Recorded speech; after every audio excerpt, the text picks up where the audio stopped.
Ralph Rodriguez with Riders Domain. We're here with Dave Moss. Dave Moss Tuning. A quarter century of knowledge. I've read your mission statement, but why don't you explain your mission statement to me? So when I first came back to motorcycling after I couldn't play rugby anymore, all I saw was guys everywhere getting hurt. Too many deaths, and kind of worse for me, too much pressures on family to cope for somebody who was injured for X amount of time or disabled for a long period of time. So when I started racing, the first thing I figured out was I've got a bike. What do I do? How do I do this? So I spent a year in the paddock feeding the oldest guys I could find scotch and beer, and I just started soaking up information. And then I built my bike and tested and tested and tested and tested and tested. I am not a good rider. I would be doing nationals if I was a good rider, right? If I was a great rider, I'd be doing helicopters and contracts and commercials and endorsements, and I'm not. But what I am is very adept at making my motorcycle do what I want, which allows me to win. And I've been very fortunate to race and win many championships over many years. So people started asking me for help, and injuries declined. Number of crashes on a race weekend declined. Only certain people crashed regularly. Glass half full versus glass half empty. So my mission really is to save a life every day, keep families together, and share information and knowledge. So in doing that, in many respects, certainly for my peers, for those that have seen Life of Brian, that is like saying Jehovah, and I should be stoned, because they have a disposition that I don't. If we share information, if we create information, if the people that ride then practice that information, there'll be less instances of panic. In a crisis situation, the bike will handle better. There'll be far more enjoyment on the motorcycle.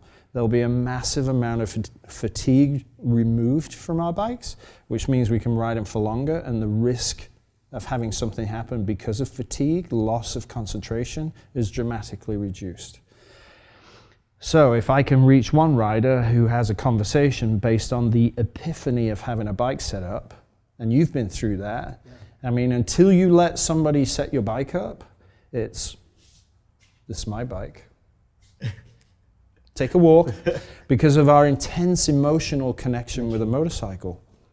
So bridging that gap to get somebody to trust a person like me, to go through that setup process and then come out the other side and go,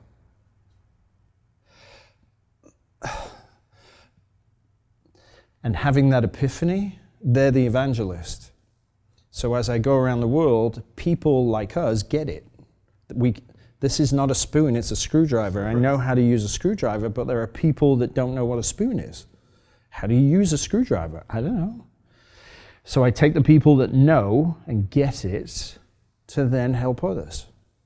They get that. And then they go have a conversation with somebody else, and then another one and another one. So if we can, at the track now, you show up with a track bike, is it set up?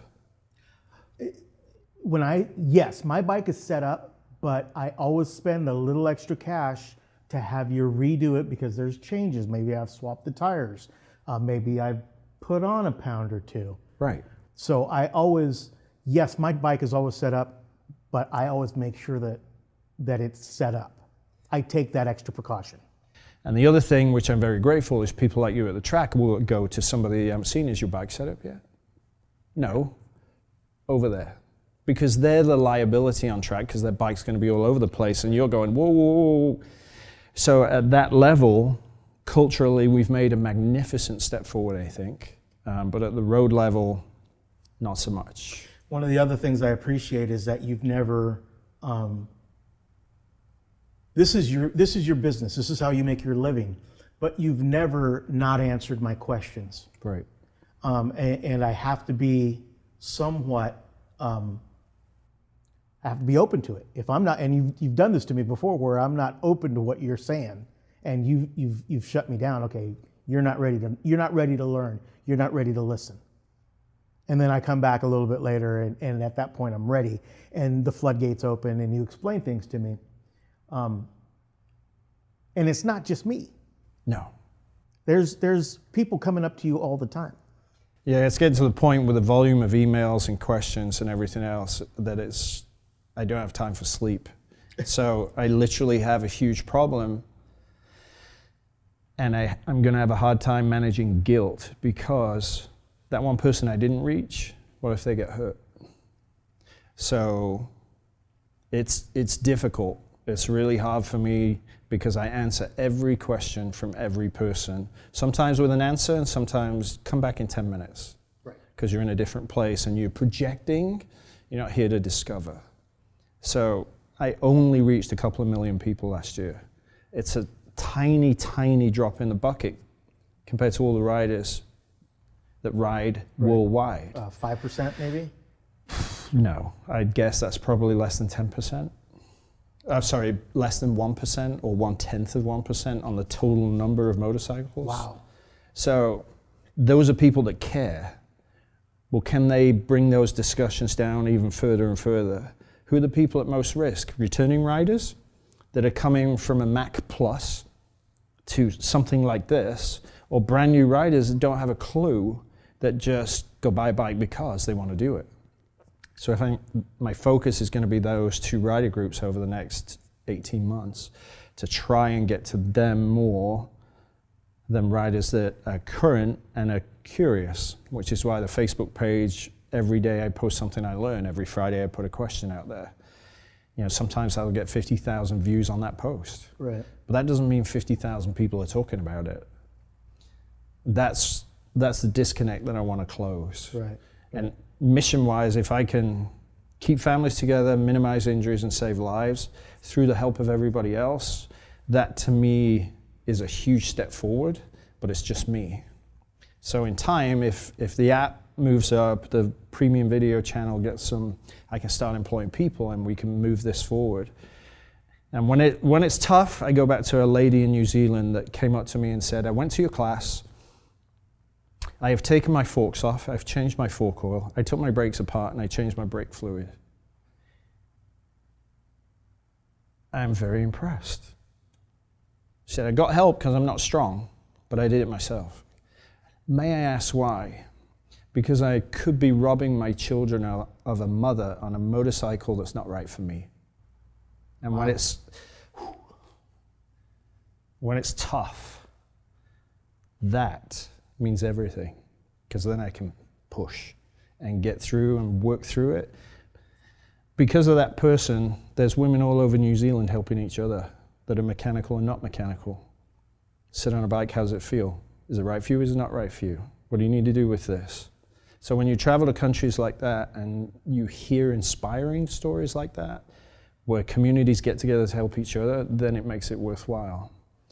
But I was there in New Zealand, in 2 weeks, four people died. So I'm not getting to people fast enough, but it's got to be a slow process. You're only one person. Mm-hmm. DaveMossTuning.com, 25 years of knowledge, hundreds of videos. Lots of resources online. Lots of resources. I mean, there's really no excuse. There's just disposition. There you go. Half full or half empty? You need to decide where you're at in your motorcycle riding career. Mm-hmm. Thanks, Dave. Thank you.